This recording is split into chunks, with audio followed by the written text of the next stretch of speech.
심야의 책 낭독. 사분머셋 몸에 달과 6펜스.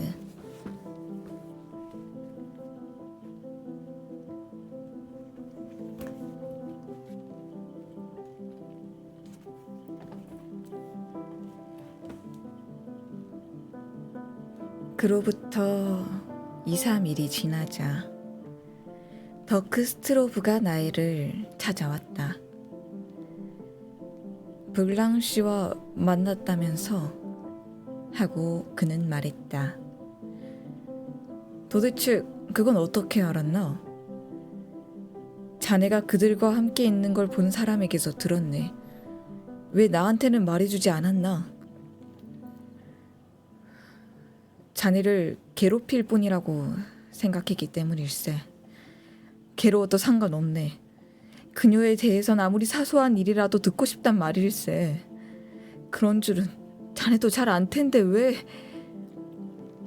나는 그가 물어올 질문을 기다리고 있었다. 그래, 그녀는 어떻던가? 전혀 변하지 않았어. 행복해 보이던가? 나는 어깨를 움츠렸다. 그런 걸 내가 어떻게 알아? 우리는 카페에서 체스를 했어. 그러니까 그 여자에겐 말할 기회가 없었지. 하지만 얼굴 표정으로 알 수 있지 않아. 나는 고개를 가로저었다. 나로서는 그 여자가 말로나 아니면 몸짓으로나 자기 마음을 나타내는 기색이 전혀 없었다는 말을 되풀이할 수밖에 없었다. 그녀의 자제력이 얼마나 강한가는 나보다도 그 자신이 더 잘 알고 있을 것이다. 그는 안타까운 듯 두 손을 마주 잡았다. 나는 두려워서 못 견디겠네. 틀림없이 어떤 무서운 일이 일어날 것만 같아. 그러나 나로서는 어떻게 손쓸 도리가 없네. 무슨 일이 일어나는데? 그건 나도 몰라. 그는 두 손으로 머리를 감싸고 신음하듯 말했다. 다만 어떤 무서운 파국이 닥쳐올 것만 같아. 스트로브는 본디 흥분하기 쉬운 남자였지만 이때는 완전히 이성을 잃어 아무리 타일러도 소용이 없었다. 하지만 나는 그녀에 대해서 특별히 동정할 생각은 없었다. 역시 자넨 그 여자를 사랑하고 있지 않으니까 그러는 거야. 하고 스트로브가 말했다. 하지만 결국 그 여자가 불행하다는 증거는 없네. 어쩌면 그 두 사람은 아주 자리를 잡고 가정적인 부부로 생활하고 있는 줄도 몰라. 스트로브는 그 슬픈 시선으로 나를 쳐다보았다. 물론 그런 게 자네한테야 대수로운 문제가 아니겠지만 내겐 아주 중대하고도 심각한 문제일세. 만약 내가 한 말이 너무 성급했거나 불성실하게 들렸다면 미안하게 됐다고 나는 사과했다. 자네, 나를 좀 도와주지 않겠나? 스트로브가 말했다. 무슨 일이건 기꺼이 하겠네. 나를 대신해 블랑 씨에게 편지 좀 써주게. 왜 자네가 직접 못 쓰나? 실은 지금까지 여러 번 편지를 썼지. 물론 답장을 받을 생각은 하지도 않았지만 아마 읽어보지도 않았을걸. 자넨 여자의 호기심이란 걸 무시하고 있는 모양이군. 그런 호기심을 그녀가 견뎌낼 것 같은가? 견뎌내겠지. 특히 내 편지에 한해서는.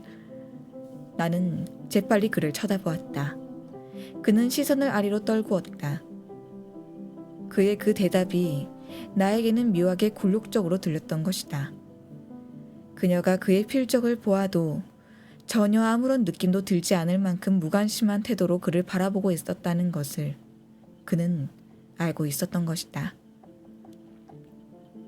자넨 그 여자가 자네 곁으로 돌아오리라는 걸 진심으로 믿고 있는 건가?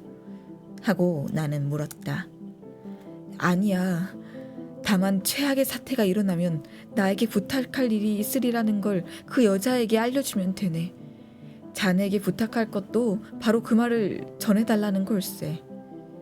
나는 종이를 한 장 꺼냈다. 자네가 하고 싶은 말을 정확하게 말해보게. 그의 말을 듣고 나는 다음과 같은 편지를 썼다. 친애하는 스트로프 부인. 덕후로부터 부인에게 전해달라는 말이 있습니다. 즉, 언제고 부인이 그를 만나고 싶다면 그는 부인을 도와줄 기회를 갖는 것에 기뻐할 것이라고 합니다. 그는 앞서 일어난 일로 당신에게 나쁜 감정을 품고 있지 않습니다. 당신에 대한 그의 애정은 전이나 다름없으며 조금도 변하지 않았습니다. 그는 언제고 다음 주소에서 당신을 기다리고 있습니다.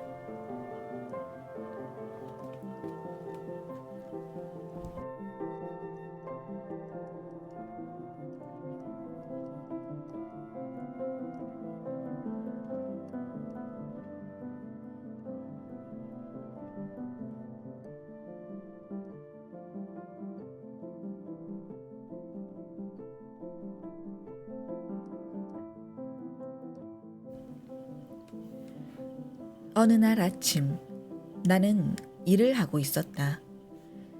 잠옷 차림으로 앉아 있었다. 마음이 어수선하여 햇빛이 내리쬐는 브르타누 해변가며 그곳의 신성한 공기들을 생각하고 있었다. 옆에는 관리인 아주머니가 갖다 준 빈 카페올레 찻잔과 식욕이 없어 먹다 남긴 크로아상, 이 반 조각 남아 있었다. 옆방에서는 아주머니가 내가 목욕한 물을 퍼내고 있는 소리가 들려왔다. 그때 벨소리가 났으나 나는 아주머니가 열어주겠지 하고 내버려 두었다.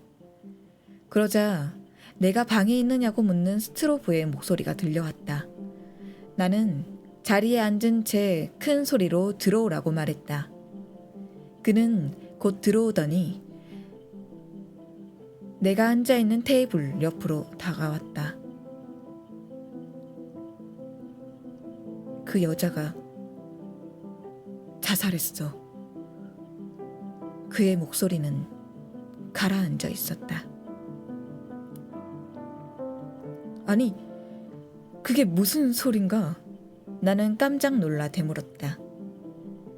그는 뭐라고 짓거리는 것처럼 입술을 움직이고 있었으나 전혀 말소리는 들리지 않았다. 마침내 말소리가 들리긴 했으나 마치 바보처럼 알 수 없는 말을 빨리 짓거리고 있을 뿐이었다. 나의 심장은 방망이짓 하듯 두근거렸으며 웬일인지 나도 모르게 화가 벌컥 치밀었다. 제발 정신 좀 차리라고. 도대체 자넨 무슨 말을 하고 있는 거야? 그는 두 손으로 절망적인 신용을 해보였으나 그래도 제대로 된 말소리가 나오지 않았다. 마치 갑자기 벙어리가 된 것만 같았다. 도대체 왜 그랬는지 알 수 없는 일이지만 나는 그의 양 어깨를 잡고 그의 몸을 마구 흔들었다. 지금 그때의 일을 돌이켜 생각해보면 내가 그런 바보질을 한 거에 화가 난다. 아마 며칠 동안 계속 잠을 자지 못해 나의 신경이 생각보다 쇠약해져 있었던 모양이다. 좀 앉아야겠네. 마침내 그는 헐떡이며 말했다. 나는 차를 한 잔 따라 마시라고 그에게 권했다. 마치 어린 아이에게 하는 것처럼 나는 잔을 그의 입에 갖다 들여 주었다. 그는 한 모금 꿀꺽 삼켰지만 와이셔츠 앞가슴에 몇 방울이 엎질러졌다. 누가 자살을 했단 말인가? 왜 그런 것을 물어보았는지 나도 모른다. 그가 말하고 있는 사람이 누구인지 알고 있었기 때문이다. 그는 마음을 진정하려고 애를 쓰고 있었다. 지난 밤에 둘이서 싸움을 했어. 그리고 그자는 집을 나가버린 거야. 그 여자는 죽었나? 아니, 병원으로 데리고 갔어. 그럼 도대체 자넨 무슨 말을 하고 있는 거야? 나는 너무 초조한 나머지 소리를 질렀다. 그럼 왜 자살을 했단 거야? 그렇게 화내지 말게. 자네가 그렇게 말하면 난 뭐라고 할 말이 없지 않은가?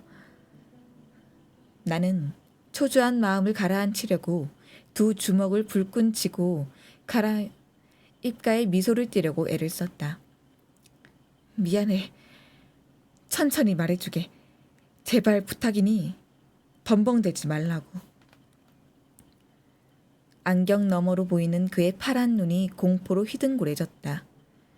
안경의 볼록 렌즈 때문에 그의 눈이 일그러져 보였다. 오늘 아침 갈리인 아주머니가 편지를 전하려고 올라갔는데 아무리 배를 눌러도 대답이 없더라는 거야. 그래. 귀를 기울이니 신음소리가 나더래. 마침 문이 잠겨있지 않기에 아주머니가 방 안으로 들어가 보았더니 블랑시가 침대 위에 누워서 몹시 괴로워하고 있더라는 거야. 그리고 테이블 위에는 독약병이 놓여있고 스트로브는 두 손으로 얼굴을 가리더니 신음소리를 내며 몸을 앞뒤로 흔들었다. 의식은 있던가? 있었어. 그 여자가 얼마나 고통스러워했는지 자넨 모를 거야. 난 도저히 못 견디겠어. 도저히. 그의 목소리는 비명으로 변했다. 자네가 못 견딜 게 뭔가.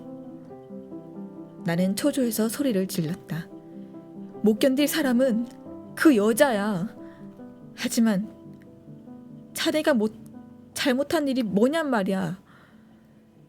아파트 사람이 의사와 나를 부르러 오고 경찰에도 알렸네. 난 벌써부터 갈리인 아주머니에게 20프랑을 주고 만일 무슨 일이 있으면 나에게 알려달라고 부탁해 놓았거든. 그는 잠깐 숨을 돌리더니 입을 열었는데 앞으로 나에게 해야 할 말이 그로서는 도저히 입에 담기 어려운 말이라는 것을 나도 알아차릴 수 있었다. 내가 달려갔지만 그 여자는 나에게 일체 말을 하려고 하지 않았어. 나를 내보내달라고 다른 사람에게 말할 뿐이었어. 나는 모든 것을 용서해주겠다고 맹세를 했는데도 그 여자는 내 말에 귀를 기울이려고 하지 않았네. 그 여자는 머리에 벽을 부딪히려고 했어. 의사는 나보고 곁에 있으면 안 되겠다는 거야.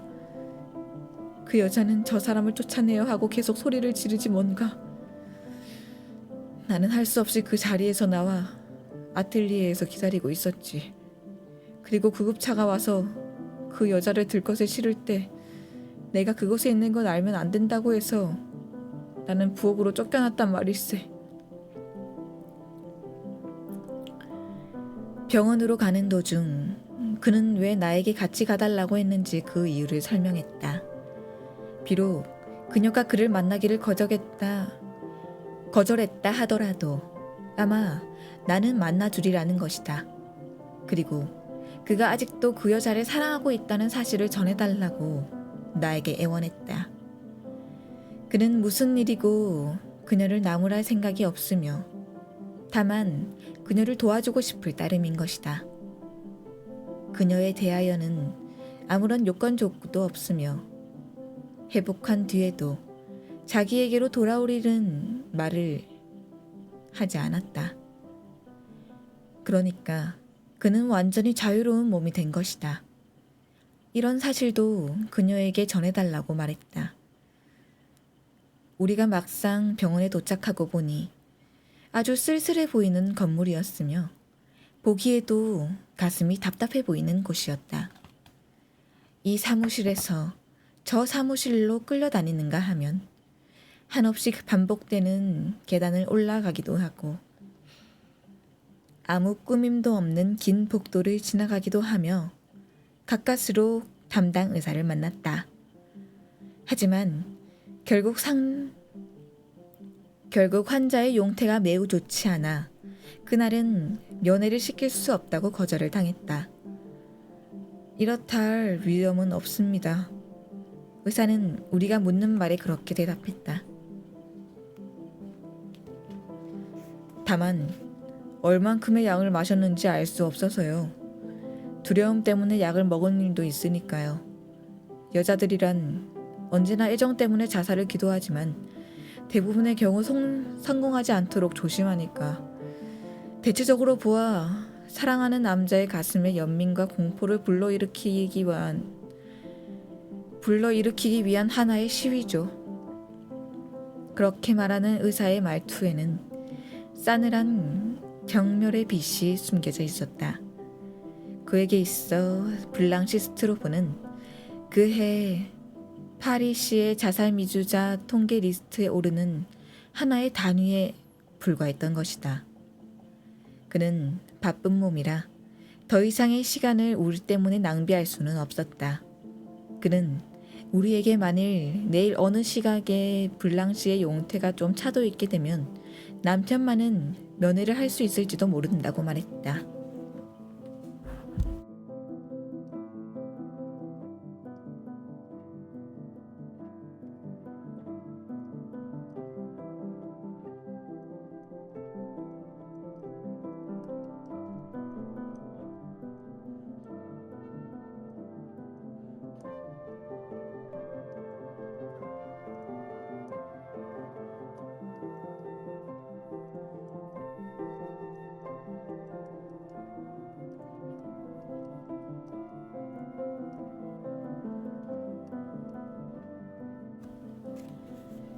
나는 그날 하루를 어떻게 보냈는지 거의 생각이 나지 않는다. 어쨌든 스트로브는 도저히 혼자 있을 수 없다고 해서 나는 그의 마음을 달래주느라고 온 힘을 기울였다. 우선 그를 루브르 박물관에 데리고 갔으나 루브르 미술관에 데리고 갔으나 그는 그림을 보는 채 했을 뿐 사실상 아내 말을 생각하고 있었다. 나는 먹기 싫다는 점심을 억지로 먹여 침대에 좀 누우라고 권했으나 그는 잠을 이루지 못했다. 며칠 동안 내 방에서 묵었다 가라고 말했더니 그는 기꺼이 내 말을 받아들였다. 책을 읽으라고 몇 권의 책을 주었으나 겨우 한 페이지 읽더니 책을 밑에 내려두고 서글픈 얼굴로 허공을 물끄러미 바라보고 있었다. 다음 날 다시 병원에 가서 간호사를 만났다. 그녀는 블랑시의 병세가 좀 나아졌다고 하며 병실로 들어가 블랑시에게 남편을 만나겠느냐고 물었다. 병실 안에서 뭐라고 말을 주고받는 소리가 들리더니 마침내 간호사가 나와 아무도 만나고 싶지 않아 한다고 말했다. 그래서 우리는 간호사에게 만일 그녀가 덕크를 만나기 싫다면 나를 만나주지 않겠느냐고 물어봐달라고 했으나 그러나 그 말도 블랑시는 거절했다. 덕크는 입술을 바르르 떨었다.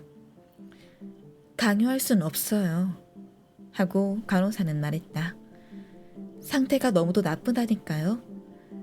아마 좀 지나면 기분이 좀 달라질지도 몰라요. 혹 다른 누구 만나고 싶은 사람은 없답니까? 하고 덕후는 물었으나 그 소리가 너무 낮아 마치 속삭이는 것 같았다. 덕후는 두 손을 묘하게 움직였는데 마치 그 손은 그의 몸과는 아무런 관계도 없이 지멋대로 움직이는 것 같았다.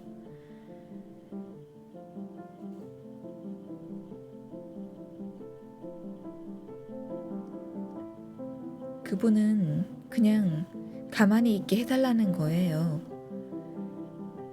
죄송합니다만 만일 다른 사람이라도 보고 싶은 사람이 있으면 데려다 주겠다고 물어봐 주십시오. 저로서는 환자의 마음을 위로해주고 싶을 뿐입니다. 간호사는 그렇게 말하는 그를 차분하고 부드러운 눈으로 쳐다보았다. 그 눈은 이 세상의 모든 전율과 고통을 보아왔지만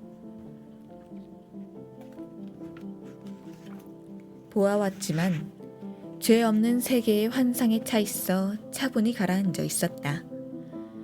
좀 더 마음이 가라앉으면 그렇게 전해드리죠. 덕크는 블랑시가 불쌍해 못 견디겠다는 듯 자기 의향을 전해달라고 애원했다. 이 말을 들으면 병이 나을지도 모릅니다. 제발 지금 꼭 물어봐 주십시오. 간호사는 딱하다는 듯이 생긋 웃으며 다시 병실로 들어갔다. 나의 귀에는 우선 간호사의 낮은 목소리가 들리고 다음은 누구의 목소리인지 알 수 없는 목소리가 대답했다. 안 돼요, 안 돼요. 간호사는 다시 나와 고개를 가로쥐었다. 그 목소리를 환자의 목소리였나요? 아주 달라진 목소리던데요? 하고 나는 물었다. 아마 독약 때문에 성대가 탔나 봐요.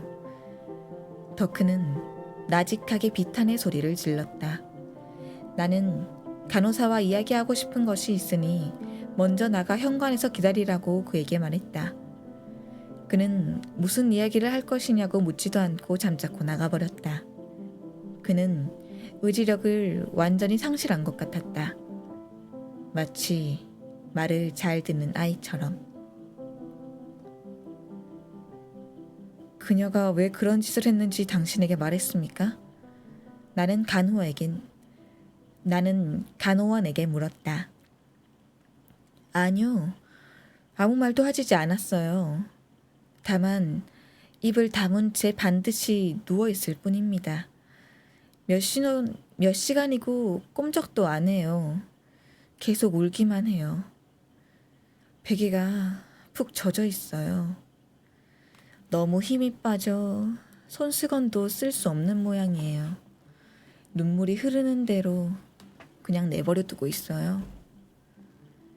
그 말을 듣자 나는 가슴이 꽉 조여드는 느낌이었다. 스트릭랜드를 죽여버리고 싶다는 생각이 들었다. 간호사에게 작별 인사를 했을 때 내 목소리가 떨리는 것을 나는 알고 있었다.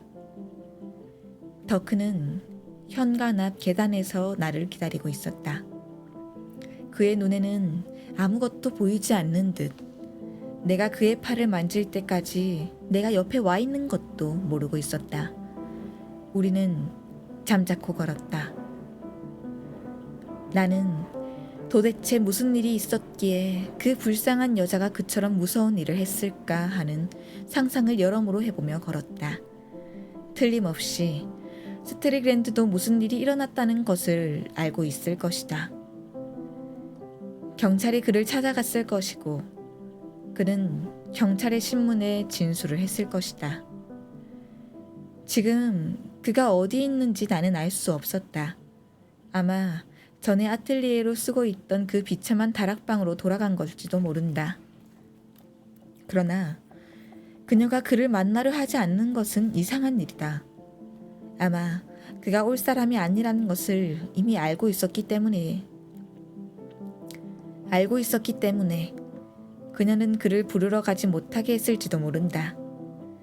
무서운 나머지 목숨을 끊으려고 결심한 이상 틀림없이 그녀도 어떤 무서운 잔인성의 10년을 들여다보았을 것이다.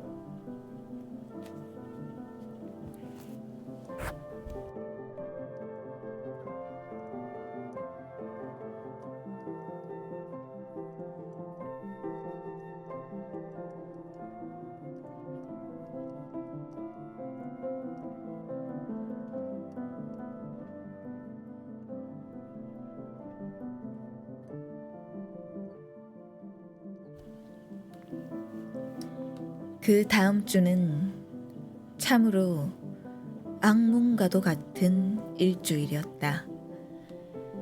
스츠로브는 하루에 2번씩이나 부인의 용태를 물어보려고 병원에 찾아갔지만 부인은 여전히 그와 만나기를 거부했다. 그도 처음에는 점점 나아지고 있다는 말만으로 안심하고 밝은 마음으로 돌아왔으나 마침내 하루는 절망한 모습으로 돌아왔다. 기어코 의사가 염려하던 합병증이 생겨 회복할 가망이 없다는 말을 들었기 때문이다. 간호사는 비탄에 빠진 그를 동정했으나 위안이 될 만을 할 수는 없었다. 불쌍하게도 그녀는 입을 꽉 다문 채 마치 다가오는 죽음을 응시하고 있는 것처럼 한 군데만 쳐다보며 조용히 누워 있었다. 이제 오늘 내일 하는 위기에 이르렀다. 그러던 어느 날 밤 스트로브가 나를 찾아왔다. 나는 그를 보는 순간 그녀가 죽었다는 소식을 전하러 왔다는 것을 알았다. 그는 아주 지칠 대로 지쳐 있었다. 그렇게 잘 짓거리던 사람이 아무 말도 않고 그대로 소파에 주저앉아 버렸다. 이제 새삼의도의 말을 해봤자 아무 소용이 없을 것 같아서 나는 그를 그대로 내버려 두었다. 만일 내가 무엇을 읽거나 하면 인정 없는 놈이라고 생각할까봐 나는 창가에 앉아 파이프를 피워 물고 그가 말을 꺼낼 때까지 가만히 기다리고 있었다. 자네한텐 정말 신세가 많았네. 마침내 그는 입을 열었다. 모든 일을 친절히 잘 돌봐줬어.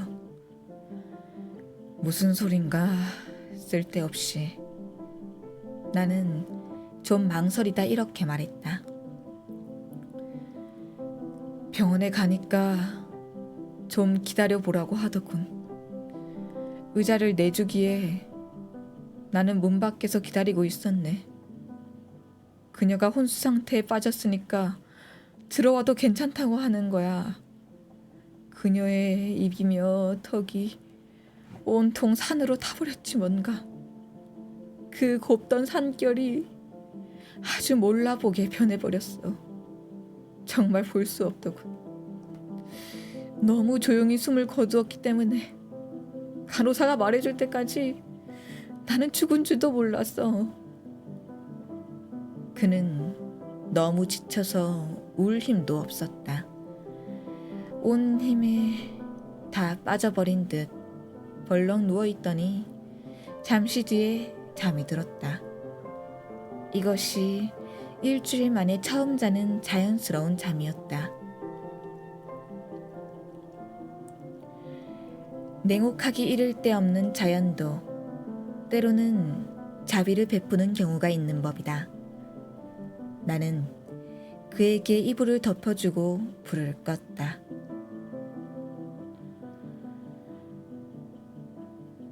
아침이 되어 내가 잠에서 깨어났을 때도 그는 아직 세상 모르게 자고 있었다.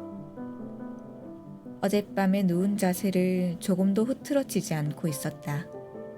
금태 안경도 여전히 코 위에 얹혀 있었다.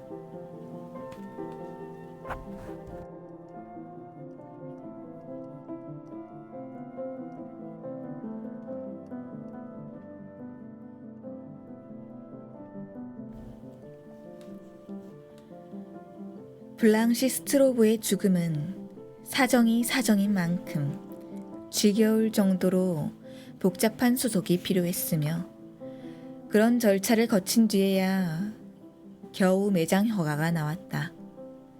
덕크와 나 두 사람만이 연구차에 따라 요지까지 갔다. 마차는 갈 때는 천천히 갔으나 돌아올 때는 빨리 달렸다. 연구차의 마부가 마구 채찍을 흔들어 말을 달리게 하는 것이 나로서는 이상하게도 무섭게 느껴졌다. 마치 어깨를 움츠리고 죽음의 신을 털어버리기라도 하는 것처럼 보였다. 가끔 앞서가는 연구차가 흔들리면 이쪽 마부도 뒤떨어질세라 자기 말을 빨리 모는 것이었다. 이번 사건의 일을 모두 털어버리고 싶은 나 자신의 기분도 그와 다름이 없었다. 사실상 나와 아무런 관계도 없는 이 비극에 휘말린 것이 지겨운 생각이 들기 시작했다. 스트로브의 마음을 달래기 위해서는 짓거려야 한다고 자신을 타이르면서 나는 홀가분한 마음으로 다른 화제를 꺼냈다. 잠시 여행이라도 가는 게 좋지 않을까? 이제 파리에 있어야 할 이유는 없을 테고. 그는 아무 대답도 없었다. 그러나 나는 말을 계속했다. 앞으로의 계획이 서 있나? 아니. 어떻게든 다시 한번 새 출발을 해야 하네. 이탈리아라도 가서 일을 시작해야 하지 않겠나? 이번에도 그는 대답이 없었다. 그러나 그 다음은 마부가 말을 이어받았다. 잠깐 말의 걸음을 늦추며 뭐라고 말을 했다. 무슨 말을 하는지 알아들을 수 없었으므로 나는 차창으로 너리를 내밀었다. 어디서 내리겠냐고 묻는 것이었다. 나는 마부에게 잠깐만 기다리라고 했다. 함께 점심이라도 먹세. 나는 덕후에게 말했다. 피갈 광장에서 내려달라고 했네. 아니, 안 가겠어. 나는 아뜰리에에 가볼 테야. 나는 잠시 망설였다. 함께 가줄까? 아니, 혼자 가보고 싶어. 그래. 나는 가야 할 방향을 마부에게 말했다. 의리하여 또 침묵 속에 마차는 움직이기 시작했다.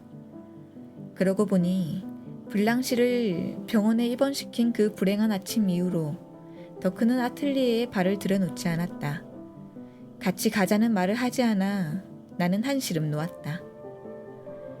문 앞에서 그와 헤어지자 나는 어깨에 짐을 내려놓은 듯한 홀가분한 기분으로 걷기 시작했다.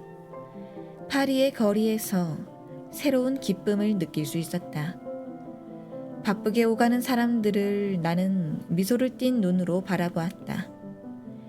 맑게 괜 화창한 날이었다. 나는 꿈틀거리는 생명의 기쁨을 온몸에 용솟음 치는 것을 느꼈다. 그 기쁨은 나 자신도 어쩔 수 없는 것이었다. 더크 스트로브의 일도 그의 슬픔도 다 잊어버리고 나는 다만 나의 생활을 즐기고자 하는 마음으로 가득 차 있었다.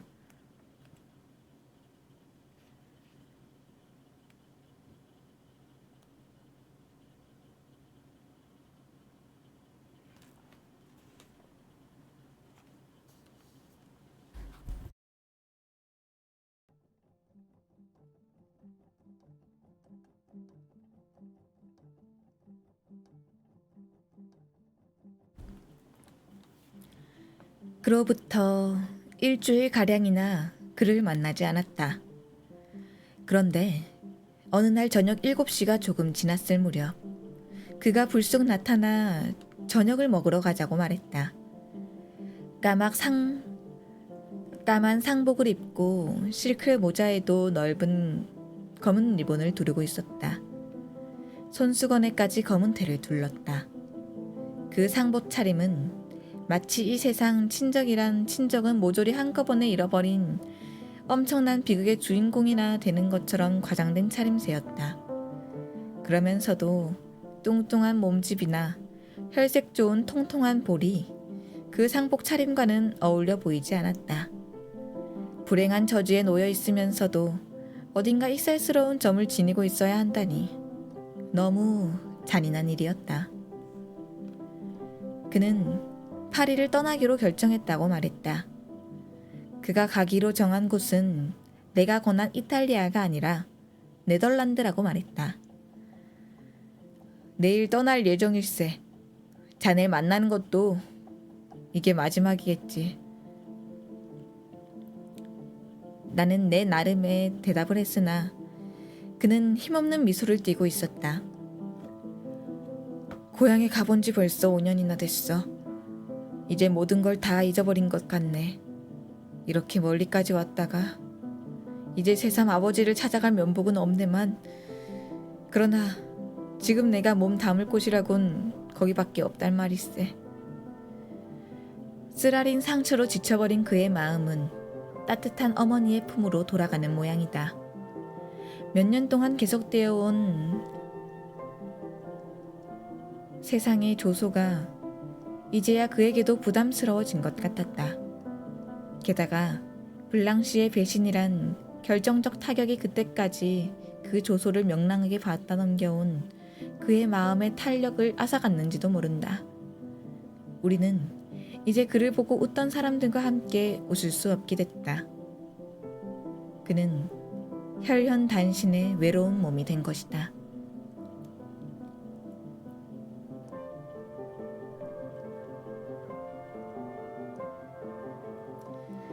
그는 깨끗한 벽돌집에서 보낸 소년 시절의 일이며 어머니의 병적인 결벽성을 등을 말해주었다. 부엌은 놀라울 정도로 깨끗이 닦여 있었다. 물건들은 하나하나 제자리에 정돈되어 있어 한 점의 티끌도 찾아볼 수는 없었다. 그녀의 결벽성은 병적이라고 할 정도였다고 한다. 사과처럼 붉은 볼을 지는 깔끔한 노모가 오랜 세월 동안 아침부터 밤까지 집안을 치우고 닦고 하며 돌아다니고 있는 모습이 눈앞에 보이는 것만 같았다. 아버지는 여윈 노인으로 그 손은 일생을 일해온 탓에 마디가 굵었다. 말수가 적은 정직한 사람이며 밤이면 소리를 내어 신문을 읽는 것이 습관이었다. 그 옆에는 부인과 딸이 바늘 든 손을 부지런히 움직이고 있었다. 문명이 진보에서 뒤떨어진 이 작은 고장에서는 모든 것이 평온하게 되풀어간다. 한 해 한 해가 무사히 지나간 뒤에 죽음이 오롯이 일만 해온 사람들에게 휴식을 주려고 친구처럼 찾아오는 것이다. 아버지는 자식인 나도 목수가 되길 바라셨지. 우리 집은 벌써 그 직업을 5대째나 이어온 직업이거든. 아마 그것이 인생의 지혜라는 것인가 봐. 아버지의 뒤를 이어 한눈 팔지 않고 부지런히 일하는 것 말이야. 어렸을 때 나는 이웃집에 사는 마구쟁이 딸에게 장가를 가겠다고 말한 일이 있었지. 파란 눈에 노란 머리를 따 늘 착한 소녀였어. 그 아이와 결혼했다면 우리 집 살림을 잘해줬을 테고 뒤를 이을 자식도 벌써 낳았을 거야. 스트로브는 한숨을 쉬더니 입을 다물었다. 그의 생각은 자기가 그렇게 되었을지도 모르는 갖가지 정경 속으로 끌려 들어가고 있었다. 자기가 거절해버린 안정된 생활에 대한 동경심 같은 것이 그의 가슴을 적셔주는 것 같았다. 삶이란 외롭고 냉혹한 것이야. 왜 왔는지도 모르게 이 세상에 태어나 어디로 가는지도 모르게 가버리는 거야. 아무도 모르는 일이지. 인간은 되도록 겸허해야 돼. 그리고 조용함을 지닌 아름다움을 알아야 해. 운명의 신이 눈에 띄지 않도록 일생을 수수하게 보내야 된단 말일세. 그리고 단순히 무지한 사람의 사랑을 찾아야겠어. 그런 사람들의 무지는 우리가 지닌 어떤 것보다도 존귀한 거야. 우리도 잠잡고 자신의 행운에 만족하고 그들처럼 좋아하고 온화하게 살아야겠어. 그것이 인생의 지혜라는 거야. 나로서는 이런 말이 그의 지친 영혼이 짓거리고 있는 말로는 볼 수밖에 없었다. 그의 이런 체념에 나는 반발을 느꼈으나 입 밖에는 내지 않았다. 왜 화가가 될 생각을 했나? 하고 나는 물었다. 그는 어깨를 한번 움츠리고 이렇게 말했다. 웬일인지 그림에 솜씨가 있어 학교에서 늘 상을 탔었지. 어머니는 내 그림 재주가 대견해서 그림 물감을 선물로 사주셨어. 그리고 내가 한 스케치를 목사며 의사며 판사 같은 사람들에게 보이고 돌아다녔다네. 그래서 그들이 권하는 대로 나는 알레스트람의 장학생 시험을 치르러 갔었지. 그런데 그 시험에 합격을 했어. 그러자 어머니는 우쭐해져서 나를 떠나보내는 것이 가슴 아프면서도 웃는 얼굴로 보내주시더군. 아들이 예술가가 되는 게 기뻤던 거야. 모두 절약에 절약을 하며 나만은 돈의 홍색함을 느끼지 않도록 해주었어. 내 그림이 처음으로 전람회에 전시되었을 때는 아버지와 어머니 그리고 동생까지 총 출동하여 알레스트람까지 보러 왔지. 어머니는 내 그림 앞에서 울음까지 터뜨렸다네. 그의 부드러운 눈은 눈물로 반짝이고 있었다. 지금 그 헌집의 벽이란 벽에는 모두 아름다운 금태 액자에 넣은 내 그림이 걸려 있다네. 그는 행복과 자랑스러움의 얼굴이 상기되었다. 나는 농부들과 사이프러스 나무와 올리브 나무가 있는 그의 차디찬 색조의 그림을 머리에 떠올려 보았다. 그런 그림들이 화려한 금태 액자에 넣어져 시골집 벽에 걸려있는 모습은 정말 기묘할 것이다. 어머니는 나를 화가로 만들어 훌륭한 일을 하신 줄 알고 있지만 지금 와서 생각해보면 아버지의 의견대로 내가 한 사람의 정직한 목수가 되었더라면 그 편이 차라리 나에게는 좋았을 걸 하는 생각이 들어. 하지만 예술이 주는 끝없는 기쁨을 안 자네가 이제 새삼 생활 방법을 바꿀 수 있을까? 지금까지 예술이 안겨주던 기쁨, 그것을 다 잃어도 상관없단 말이야? 예술은 이 세상에서 가장 위대한 거야. 잠시 입을 다물고 있다가 그는 그렇게 말했다. 그리고 한동안 생각에 잠긴 듯한 눈으로 나를 쳐다보았다. 뭔가 주저하고 있는 것 같더니 마침내 이렇게 말했다. 내가 스트릭랜드를 만나러 간 일을 알고 있나? 자네가? 나는 어이가 없었다. 그 사람의 얼굴을 보기만 해도 욕짓거리가 나올 텐데. 스트로브는 힘없는 웃음을 보였다.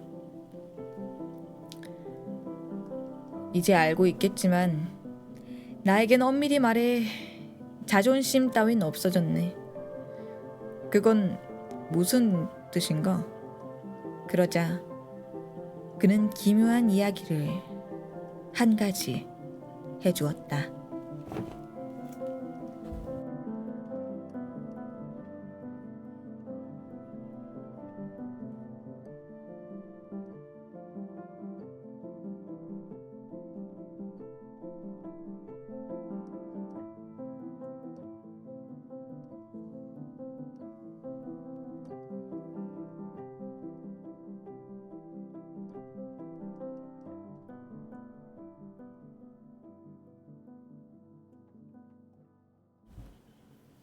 삼머셋 몸에 달과 6펜스.